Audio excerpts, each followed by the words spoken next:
Hello and welcome back to Happy Books. Today we will be reading Alexander and the Terrible, Horrible, No Good, Very Bad Day, written by Judith Viorst, illustrated by Cruz.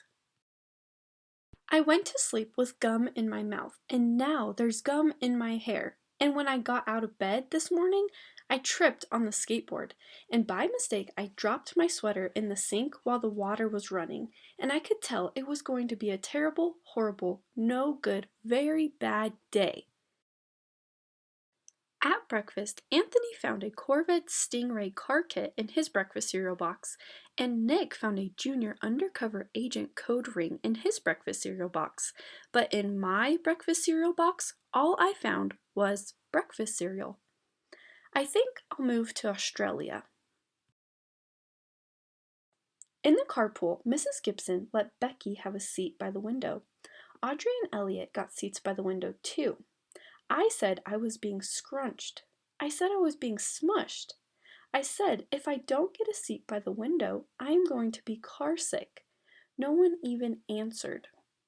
I could tell it was going to be a terrible, horrible, no good, very bad day.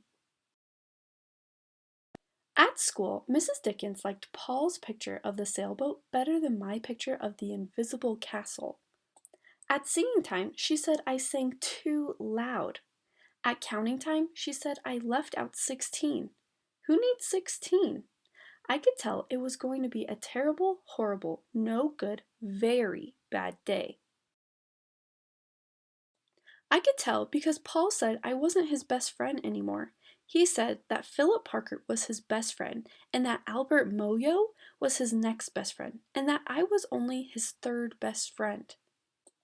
I hope you sit on a tack, I said to Paul. I hope that the next time you get a double-decker strawberry ice cream cone, the ice cream part falls off the cone part and lands in Australia. There were 2 cupcakes in Philip Parker's lunch bag, and Albert got a Hershey's bar with almonds, and Paul's mother gave him a piece of jelly roll that had a little coconut sprinkles on the top. Guess whose mother forgot to put in dessert? It was a terrible, horrible, no good, very bad day. That was it, because after school, my mom took us all to the dentist, and Dr. Fields found a cavity just in me. Come back next week and I'll fix it, said Dr. Fields. Next week, I said, I'm going to Australia. On the way downstairs, the elevator door closed on my foot, and while we were waiting for Mom to go get the car, Anthony made me fall where it was muddy. And then when I started crying because of the mud, Nick said I was a crybaby. And while I was punching Nick for saying crybaby, my mom came back with the car and scolded me for being muddy and fighting. I am having a terrible, horrible, no good, very bad day, I told everybody. No one even answered. So then we went to the shoe store to buy some sneakers. Anthony chose white ones with blue stripes. Nick chose red ones with white stripes. I chose blue ones with red stripes. But then the shoe man said, "We're all sold out." They made me buy plain old white ones, but they can't make me wear them. When we picked up my dad at his office, he said I couldn't play with his copying machine, but I forgot. He also said to watch out for the books on his desk, and I was careful as could be, except for my elbow. He also said don't fool around with his phone, but I think I called Australia. My dad said please don't pick him up anymore.